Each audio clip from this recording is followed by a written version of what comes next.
හරි මේ ඔයාලට පේන්නේ Bitcoin daily chart එක. මම මේ මගේ VIP group එකට කරපු analysis එක මම අද ඔයාලට explain කරන්නම්.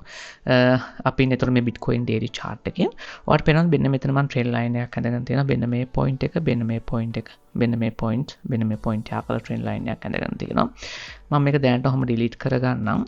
right? ඒකල මම ඔයාලට මේක explain කරන්නම්. එතකොට මේ trend line එකෙන් අපි expect කරන දෙයක් තමයි market එක මෙන්න මේ range එකට ආවම market එකේ rejection එකක් එන්න පුළුවන් කියන එක. ඒ ඒරියා එක මම තවදුරටත් කන්ෆර්ම් කරගන්නවා මෙන්න මේ හරියෙන් තවත් කී ලෙවල් එකක් ඩිටෙක්ට් කරලා. ඔයාලට වෙන මෙන්න මේ වික් එකයි මෙන්න මේ වික්ස් මෙන්න මේ වික් එක යාවෙන්න මම මේ විදිහට ඒරියා එකක් හඳ ගන්නවා. එතකොට අපිට මේ ට්‍රෙන්ඩ් ලයින් එකයි මේ ඒරියා එකයි එකට කම්ප්ලුවන්ස් වෙනවා. රයිට්. එතකොට ඒ කම්ප්ලුවන්ස් වෙනකොට එතන ඒ කියන්නේ කී ඒරියාස් දෙකක් නැත්නම් ට්‍රෙන්ඩ් ලයින් දෙකක් එකට කම්ප්ලුවන්ස් වෙනකොට එතන මේජර් ලෙවල් එකක් එනවා. එතකොට ප්‍රයිස් එක එතෙන් යනකොට ප්‍රයිස් එක රිජෙක්ෂන් එකක් එන්න පුළුවන්. ඉතින් බලමු ප්‍රයිස් එක මෙතෙන් දාවට පස්සේ රිජෙක්ෂන් එකක් එන්න පුළුවන්. ඒත් එක්ක මම තව දෙයක් ප්‍රෙඩික්ට් කරනවා. ඒ කියන්නේ ඔයා ප්‍රොෆෙෂනල් මට්ටමට ආවට පස්සේ ඔයා ප්‍රොෆෙෂනල් ට්‍රේඩර් කෙනෙක් කියලා ඔයා ඉස්සරහට එන්න ඕන නම් ඔයා කරන්න ඕන දෙයක් තමයි මාකට් එකේ පැටර්න් එකක් හැදෙන්න කලින් අයිඩෙන්ටිෆයි කරගන්න ඕනේ.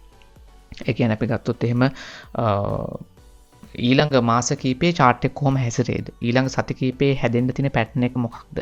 එහෙම හැදෙනවා නම් මගේ trade මම කොහොමද plan කරන්න කියන එක හොඳ professional trader කෙනෙක් කරන දෙයක්. right? එයා සාමාන්‍යයෙන් සතියක් දෙකක් නෙවෙයි මාසයක් දෙකක් නෙවෙයි මාස 6ක් අවුරුද්දක් වුණත් chart එකේ වෙන්න තියෙන දේ predict කරලා තියෙනවා. ඉතින් මෙතෙන්දි මම ඔයාලට පෙන්නන්නම් impending pattern එකක්. මෙන්න මේ විදිහට අපිට හඳ ගන්න පුළුවන් මේක එක shoulder එකක්, මේක head එක ඊළඟ shoulder එක මෙතනින් හැදෙන්න ඕනේ. අපි පොඩ්ඩක් මේක මෙහෙන් ඇඳගමු මෙහෙම ඇඳගමු. right. හරියට පේන්න මේ shoulder එක, මේ head එක. එතකොට මේ head and shoulder pattern එක තමයි මෙතන හැදෙන්නේ මේ ඊළඟ shoulder එක. එතකොට මේ shoulder එක හැදෙන්න මොකද වෙන්නේ? price එක මෙතෙන්ද ගිහිල්ලා price එක reject වුණොත් මේක neck line එක වෙනවා. price එක reject වෙලා මෙන්න මේ up move එකන price එක මෙතන reject වෙලා right එකලා පහළට එනකොට මෙන්න මේ ඊළඟ shoulder එක හදන්න පුළුවන්. එතකොට මේ විදිහට වැඩ කරොත් මේක head and shoulder pattern එකක් වෙනවා.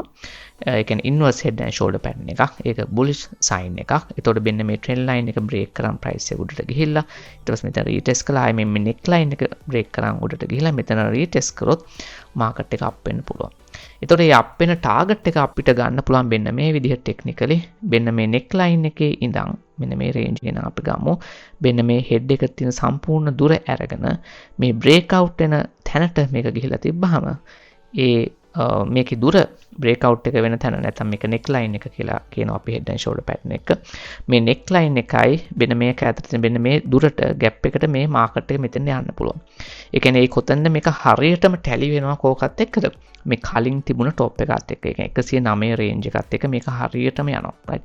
ඉතින් මගේ ඊළඟ expectation එක ඊළඟ සති කීපේ ඊළඟ මාස කීපේ price එක මෙහෙම හැසිරෙයි කියලා. මීට වැඩි ස්ටෙප්ස් කීපයක් අපි යනවා group එක ඇතුලේ VIP group එක ඇතුලේ. මේක අනිත් පැත්තට මෙතන රිජෙක්ට් වුණාට පස්සේ එන pattern එකකුත් තියෙනවා. අපි ඉස්සරහට කතා කරමු. ඉතින් මම මේ විදිහට daily technical analysis video එකක් ඔයාලට ගේනවා අද ඉඳන් මේ channel එකේ. ඉතින් ඊට අමතරව අපේ SEO Trading Academy channel එක බලන්න, right socials බලන්න. මම ඒ වගේ links පහලින් දාන්නම්. එතකොට මේ විදිහට technical analysis ගොඩක් අය මට කියලා දෙන්න කියන නිසා මම හැම වෙලෙම charts එකනේ ඉන්නේ. ඒ ඉන්න ගමන් මට මොනවා හරි විශේෂ දේවල් තියෙනකොට මම මේ විදිහට ඔයාලට daily කොහොමත් හවස 6ට 7ට වගේ හැමදාම මේ විදිහේ පොඩි ඇනලයිසිස් එකක් ඔයාලට මම කියලා දෙන්නම්. මොකද ලංකාවේ ප්‍රොෆෙෂනල් මට්ටමට ඇවිල්ලා ප්‍රොෆෙෂනල් ඇනලයිස් කරන්න එන්න ඕනේ. ඒක තමයි මගේ එකම බලාපොරොත්තුව. හරි ඔයාලට මොනවා හරි ප්‍රශ්න තියෙනවා නම් කමෙන්ට් සෙක්ෂන් එකේ දාන්න. එහෙනම් ඔයාලට සුබ දවසක්.